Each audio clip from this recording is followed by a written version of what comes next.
Should be initiated in wisdom and knowledge. So I've been given the dreams and the visions how to do this, and it's been working, bringing the rain and the snow.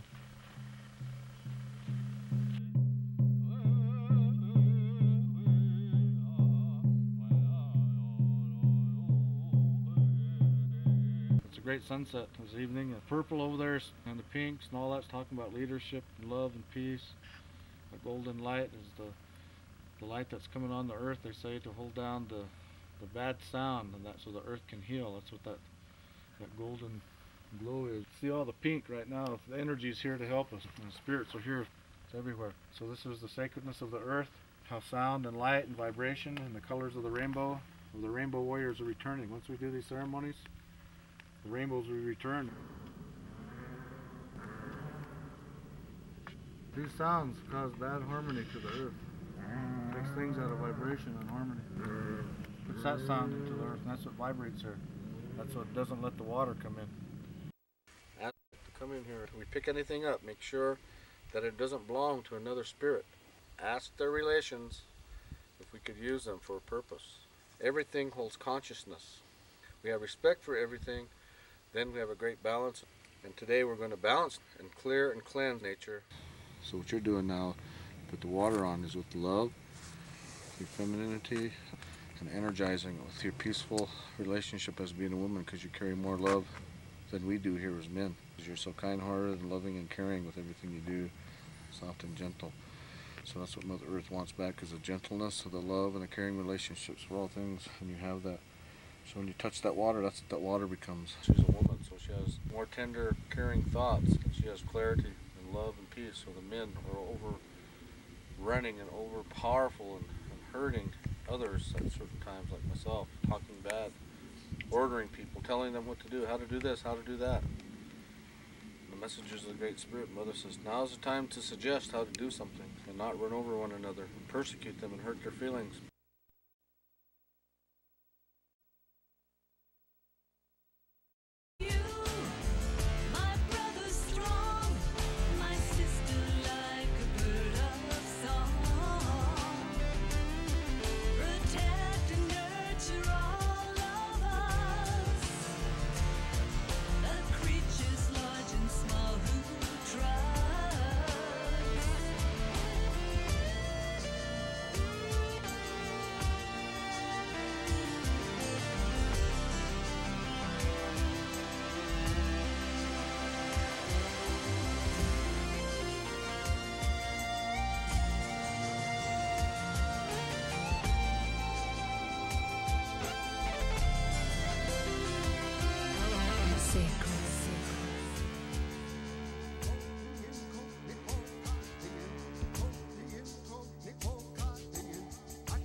Sacred fire, sacred sand, sacred water, sacred land. How was that fun insert? That was good. Pretty good? Yeah. Do you have any thoughts on it? On the insert? Mm-hmm. Well, on anything. Yeah. I thought it was cool how they thought they should respect the earth and how Earth is living just how we are. Like, Earth has a heartbeat. We have a heartbeat, and you can hear the heartbeat in the trees and the ground and basically everything. Mm-hmm. Well, first time you came over here, we talked about things like that. Mm-hmm. You remember? Yeah. Yeah. Let's see where we're going with this. What do you, would you like, is there anything you want to talk about? You get us going here? Well, I like to respect the trees, the plants, and the animals. Because people, like hunters, they kill animals for fun, which there's no point. They hang it up on a wall as a trophy when it could have been living at the time. I mean, what's the point just to kill an animal for fun? They're living just as we are. You're a little young, but do you watch the news sometimes? The news? Uh-huh. Yeah. You know this congresswoman got shot. Yeah. Uh-huh. So How do you feel about gun control? What kind of guns should people have, do you know? I think you should have a license and to own a gun, which they do. And I don't know, like guns, they shouldn't just like give them out to anybody if you have a license. Like you should have to go through stages to get a license for a gun to make sure you couldn't be a threat in any way. There's a low blow on my part. You didn't ask. I didn't was gonna ask you that either.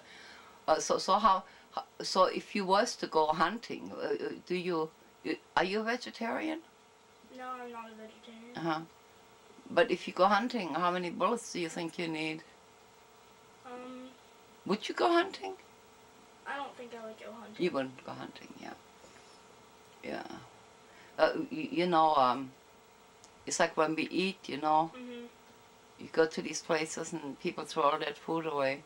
Yeah, it's a waste. They died for nothing. Yeah, the animal died for nothing, just to have a bite out of them thrown away because they didn't like it. Let's see, what else was there? Initially when we talked about that cool teacher that you have. Yeah, Mr. Fork. Uh-huh. He taught us astronomy for like 3 weeks. Astronomy?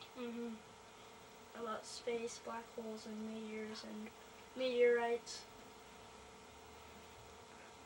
You know, the funny thing is you can actually work astronomy in with the Earth because it's all connected, you know.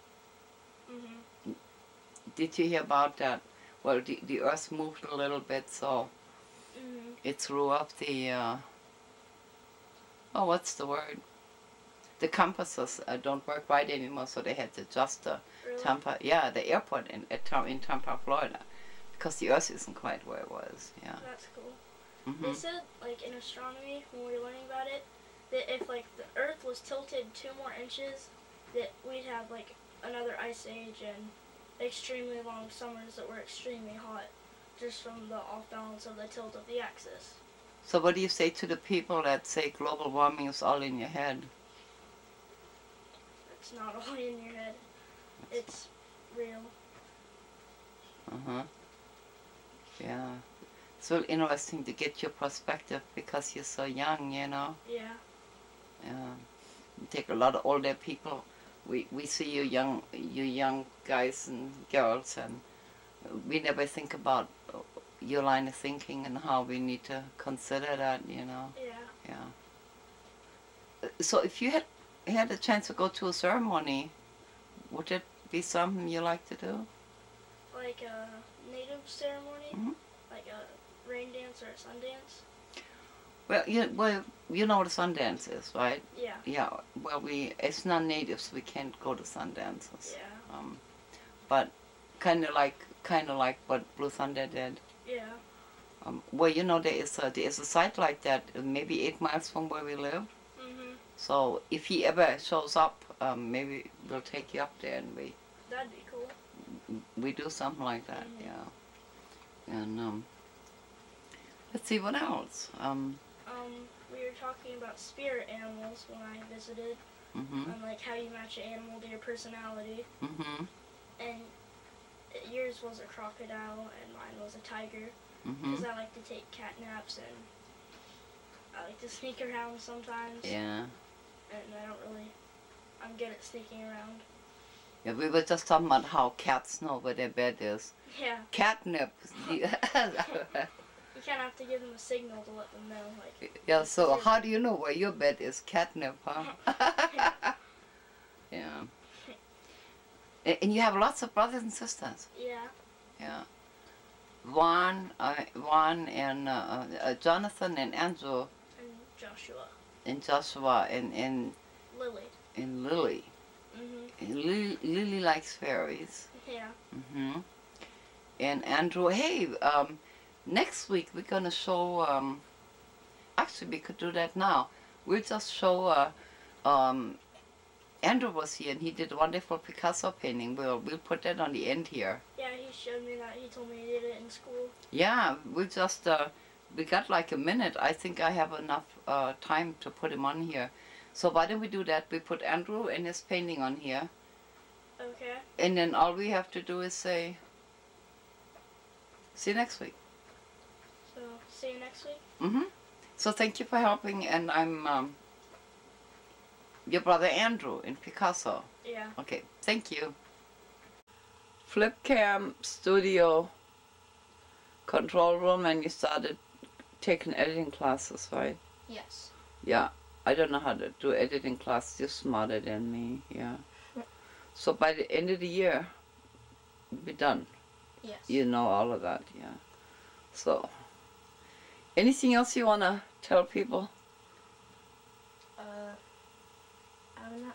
I don't think so. You don't think so? Okay, well, hey, we'll take another picture, picture of your picture here. It sure is pretty. And we'll put it on there at one point. Thank you. Welcome.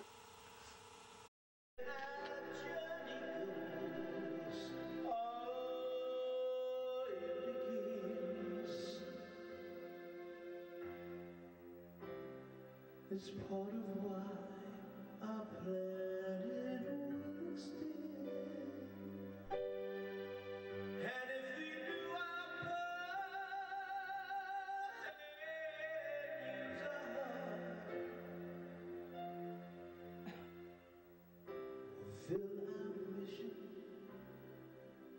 we've had from the start.